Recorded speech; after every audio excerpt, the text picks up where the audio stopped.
Good evening, everyone. I'm Lissy Bastien. It's Thursday, October 15th. Thanks for staying with us. The Ministry of Education's virtual learning platform is now up and running. Education Minister Jeffrey Lloyd says the Learning Management System, LMS, is fully operational. As he says, the challenges of Tuesday are now in the past and the system has been retested.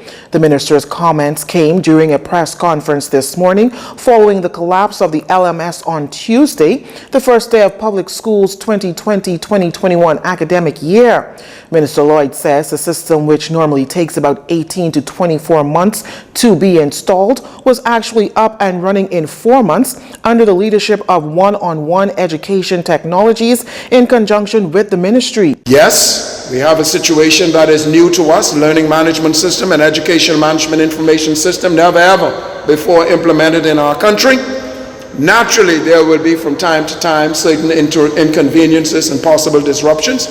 But as we have demonstrated through the collaboration of our vendors and our partners, we will meet those challenges and overcome them successfully to the benefit of our number one clients, our parents and students. According to education officials, as of yesterday, just under 21,000 persons accessed and engaged the LMS, which is being used for virtual instruction, primarily on the islands of New Providence, Abaco, and Eleuthera. Now, when asked if the system was tested ahead of the academic year, Assistant Director at the Ministry of Education, Charmaine Sinclair, had this to say. Last week, we did a load testing of 50,000 users coming onto the system. One of the issues that he brought up was that because we're so eager here, schools would have told parents and students that on Tuesday when we begin, by 8:40, everyone should be in their virtual class on the platform. So at 8:39, many persons, thousands of persons, clicked that button for login. That would have been the issue that brought about the challenge that we had.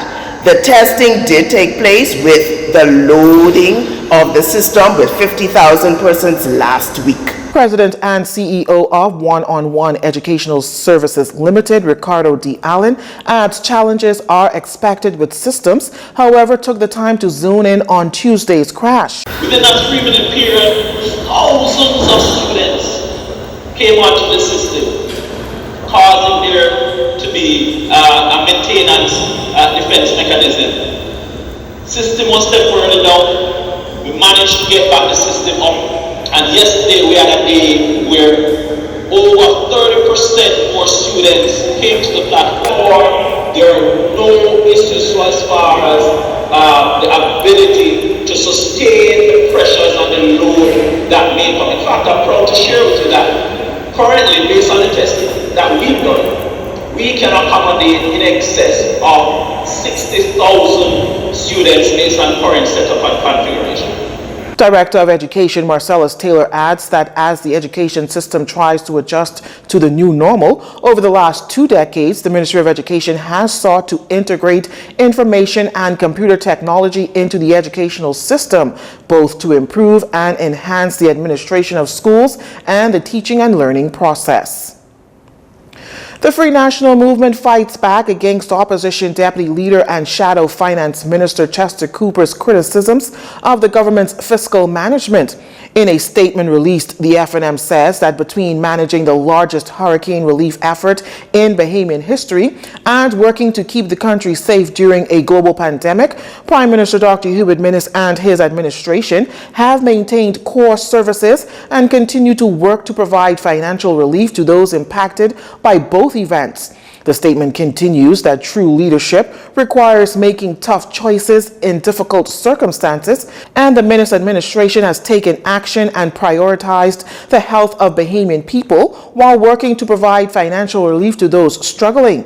Just yesterday, in response to the Ministry of Finance's announcement that the government was able to take advantage of a positive market window to successfully price a U.S. $600 million issue of 8.95% bonds, Mr. Cooper said the foreign currency bond would be quite laughable if the country wasn't facing such serious economic fallout from the COVID-19 pandemic, and said it's a very serious issue as the PLP believes the government has dropped the ball. Well, the FNM contends that Mr. Cooper and his Progressive Liberal Party allies have proven once again why they lack credibility and stature by bizarrely attempting to place blame for the financial impact of a global pandemic at the feet of the government. The statement ends by noting that despite fighting the pandemic without the support of their friends in the opposition, the FNM government will continue to maintain core services, work to reopen the country to tourism in a safe and responsible manner, and will prioritize the health and safety of all Bahamians.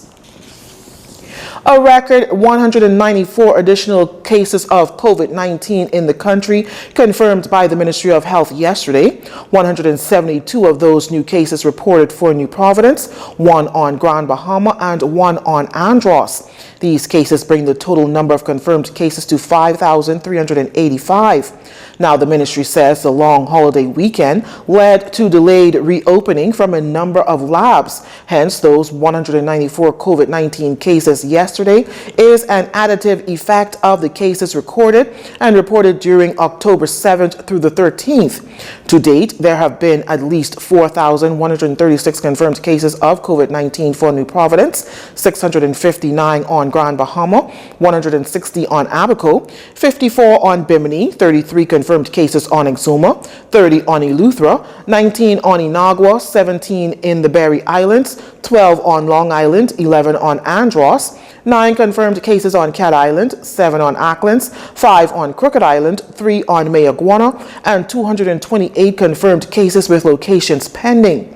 The Ministry of Health also confirms the death of a 51-year-old male of New Providence who died on October 13th, and the deaths of a 79-year-old female and a 66-year-old male of New Providence who both died yesterday. These unfortunate deaths increased the confirmed death toll to 112. To date, 25,585 tests have been completed. Hospitalized cases increased by 6 to 112. Further, there are 100 recovered cases, so the total recovered cases now tally at 3,178.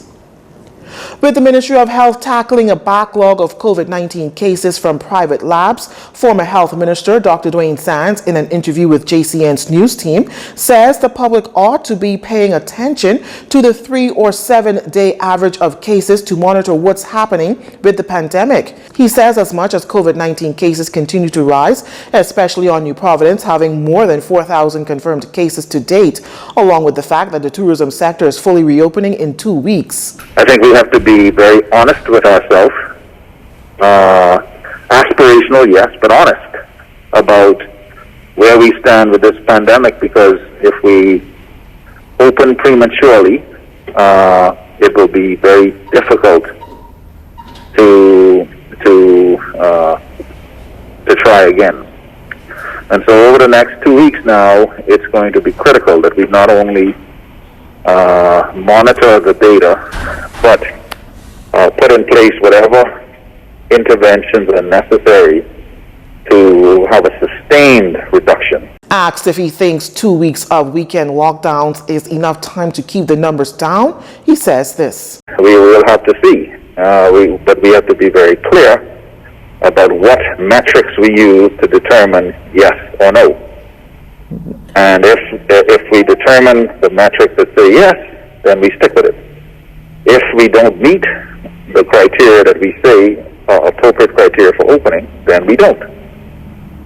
But it should be something that is objective, it should be something that is transparent, and it should be something that's made public. What the criteria are for moving to the next step with our economy. Dr. Sands says lockdowns are just one part of the approach to tackling COVID-19. You're watching JCN News. When we return, all road traffic departments closed, 8 men wanted by police, and the Department of Immigration goes cashless. Stay with us. This segment of the news was brought to you by Alive.